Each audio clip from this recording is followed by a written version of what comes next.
Mi nombre es Melissa y si quieren escuchar más historias de ancianos, suscríbanse al canal Secretos de Familia y déjenme saber desde dónde me escuchan.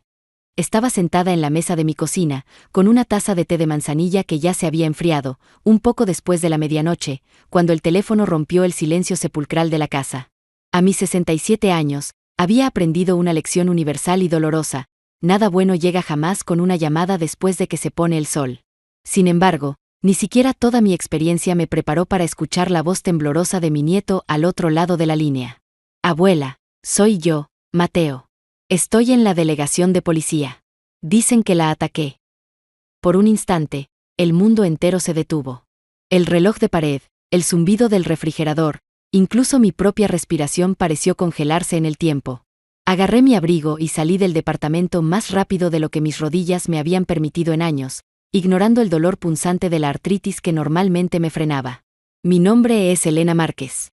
Pasé 35 años como investigadora de la Policía Judicial Federal en México. Había resuelto casos que requerían meses de vigilancia, infiltración y equipos enteros de detectives para desmantelar redes criminales. Pero esa noche, bajo la lluvia ligera que caía sobre la Ciudad de México, no era una excomandante condecorada. Era simplemente una abuela aterrorizada que había escuchado el miedo puro en la voz de su nieto. Cuando llegué a la delegación, el olor a café quemado y desinfectante barato me golpeó con fuerza, trayendo recuerdos de mi antigua vida operativa. Encontré a Mateo sentado en una silla de plástico rígido, sosteniendo una bolsa de hielo contra su ceja. Sus manos temblaban violentamente. Levantó la vista hacia mí con la expresión de alguien que ha perdido toda esperanza.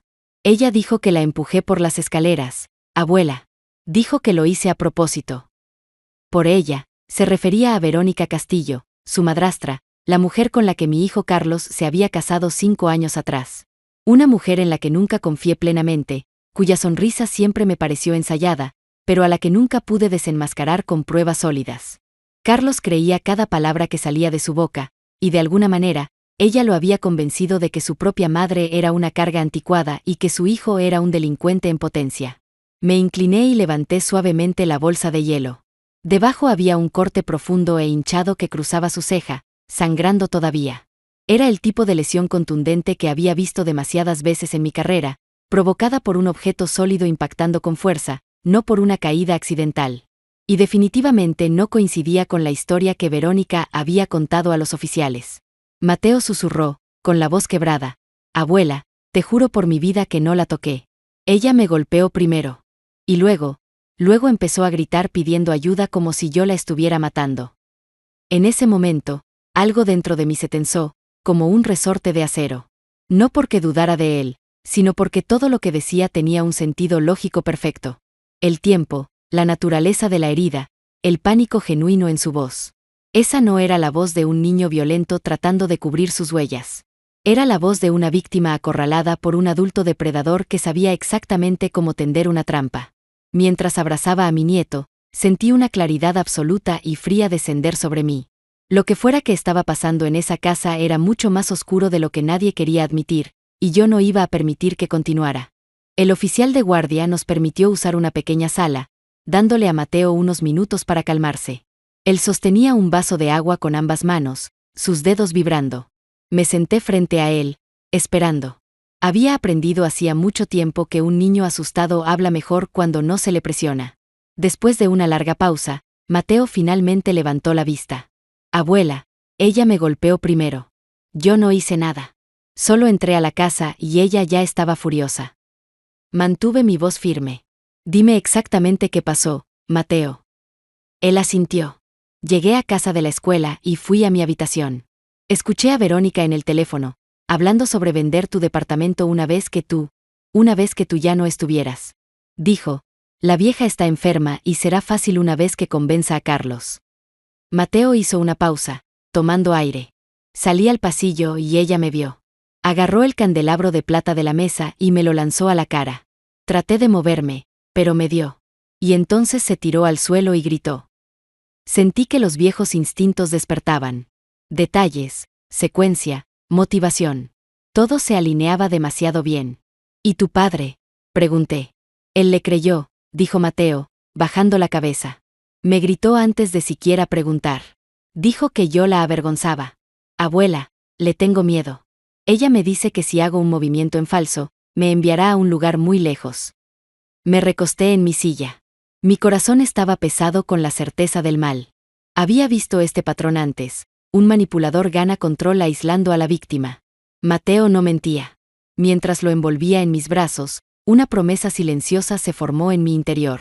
Cualquier oscuridad que Verónica Castillo hubiera traído a mi familia, yo la iluminaría hasta que la verdad no tuviera donde esconderse. Para cuando llevé a Mateo a mi casa, el cielo comenzaba a aclararse.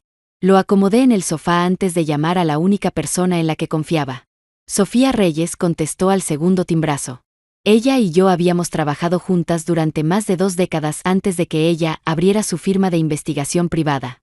Elena, apenas está amaneciendo. ¿Qué pasó? Le conté todo. Sofía guardó silencio por un momento. Mándame su nombre completo, dijo secamente. Se lo envié. 10 minutos después, mi teléfono vibró. Elena, voy para allá. Tenemos que hablar. Llegó 1 hora después, abrió su laptop en mi cocina y giró la pantalla hacia mí. Esta no es la primera vez que Verónica Castillo hace esto, dijo Sofía en voz baja. Hace 3 años, era Verónica Torres. Antes, Verónica Briceño. 3 matrimonios con hombres mayores, todos terminaron en muerte o desaparición. Un esposo murió de un ataque cardíaco repentino. Otro cayó por las escaleras. Y cada vez, ella se marchó con mucho dinero. Me quedé mirando la pantalla. Fotos, recortes, transferencias. Y ahora está con Carlos, continuó Sofía. Y tiene los ojos puestos en tu propiedad. Es una viuda negra en potencia, Elena. Mi pecho se apretó. Esto no era solo crueldad, era un método criminal. Sofía cerró la laptop. Ella es experimentada. Si Mateo estorba, lo quitará de en medio. Miré hacia la sala donde mi nieto dormía. En ese momento, supe que esto era una guerra. Más tarde, Mateo entró a la cocina sosteniendo un dispositivo negro diminuto. Abuela, usé esto ayer. Sabía que ella mentiría. Era una grabadora de bolsillo. Mateo tragó saliva. La escuché hablando por teléfono y grabé. Sofía y yo escuchamos el audio. La voz de Verónica llenó la habitación, venenosa y sin filtros. Es solo un mocoso, Roberto. Tan pronto como la vieja Elena esté fuera, el departamento pasa a Carlos y luego a nosotros. Son casi 5 millones de pesos. Ella es vieja, no durará. Ya tengo comprador y el chico. Lo mandaré a un internado militar. Desaparecerá. La grabación terminó. Mateo miraba la mesa. Ella dijo que papá sería más feliz sin mí. Apreté su mano. Tú no eres el problema, Mateo. Ella es el cáncer. Sofía cruzó los brazos. Esto es premeditación, Elena. Ya ha trazado su plan. Asentí, sintiendo una calma táctica. Ella ve a tu nieto como un obstáculo, dijo Sofía. Vamos a detenerla, dije, mirando a Mateo. Con la verdad y con una trampa. Porque las personas como Verónica siempre cometen un error, creen que nadie está mirando. A la mañana siguiente, mi mente estaba afilada. Preparé café y me senté con mi viejo cuaderno de investigación. Sofía llegó con cara de pocos amigos. ¿Qué planeas, Elena? Deslicé el cuaderno. Un plan. Le haré creer que me he rendido, que soy una anciana vencida. Le mostré unos documentos falsos de transferencia de propiedad que redacté. Mira la letra pequeña, señalé. Una cláusula de nulidad automática por fraude o mala fe. Legalmente no vale nada si me amenaza, pero ella no lo leerá. Sofía silbó. ¿Quieres que confiese? Exacto. La llamaré. Le diré que estoy cansada, que le daré el departamento a Carlos si deja en paz a Mateo. Necesita creer que ha ganado para cometer errores. ¿Y las cámaras? Preguntó. Una en la estantería, una en el reloj, una en la lámpara. Tú monitoreas desde mi cuarto. Sofía sonrió. La comandante Márquez ha vuelto. La llamada a Verónica fue breve. Fingí debilidad, voz temblorosa. Estoy cansada. Verónica. Si transferir el departamento trae paz, lo haré. Ven mañana a las 3. Ella aceptó con un tono de triunfo apenas disimulado. Mañana a las 3. Y no juegues conmigo, Elena. Colgué. Se lo tragó, dijo Sofía. Pasamos el día preparando el escenario, cámaras ocultas, medicinas falsas en la mesa para parecer enferma. Al día siguiente, la tensión era eléctrica. Sofía estaba en posición. A las 2:55, el timbre sonó. Abrí la puerta. Verónica estaba allí, radiante de victoria, seguida por su abogado corrupto, Roberto, y mi hijo Carlos, que lucía devastado y evitaba mi mirada. «Pasen», dije débilmente. Nos sentamos. Verónica tomó mi sillón favorito como si fuera su trono. Roberto sacó los papeles. «Firme aquí, señora Márquez». «Un momento», interrumpió Verónica. «Quiero escucharla decirlo. Elena, dile a Carlos por qué nos das el departamento». Miré hacia abajo. «Porque estoy cansada, y mi hijo merece estabilidad». Verónica sonrió. «Bien. Sabía que entenderías». Roberto me pasó la pluma. Carlos estaba rígido, incómodo. «Solo para aclarar», dijo Verónica, «esto es voluntario, ¿verdad?» «Sí», susurré. «¿Y Mateo?» Verónica se encogió de hombros. «Carlos y yo decidiremos. Un internado militar le hará bien. Necesita distancia». Carlos se estremeció. «Tiene 16 años», dije. «Es un lastre», replicó ella con una risa cruel. Carlos finalmente me miró, con duda en sus ojos. Verónica se inclinó. «Honestamente, Elena, una vez que firmes, tus problemas acaban. Todo será nuestra responsabilidad». Dejé la pluma. Era el momento. Mi postura cambió, mi espalda se enderezó. «¿Por qué tanta prisa, Verónica?»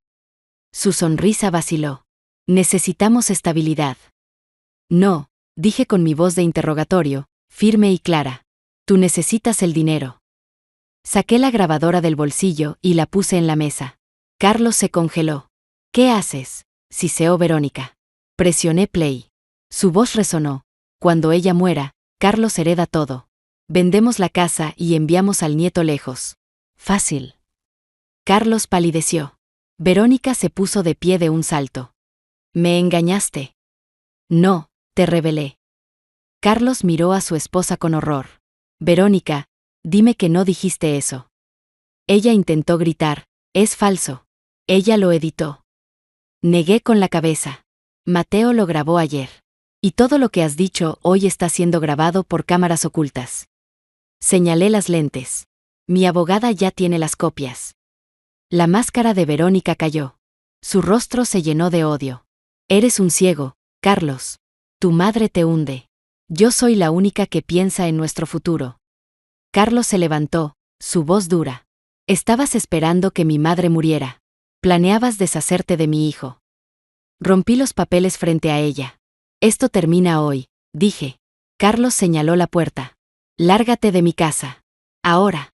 Si te acercas a mi familia, te meto a la cárcel». Verónica, dándose cuenta de su derrota total, agarró su bolsa. «Me las pagarás, vieja bruja». «Vete», ordenó Carlos. Ella salió furiosa, azotando la puerta. El silencio que siguió fue sanador.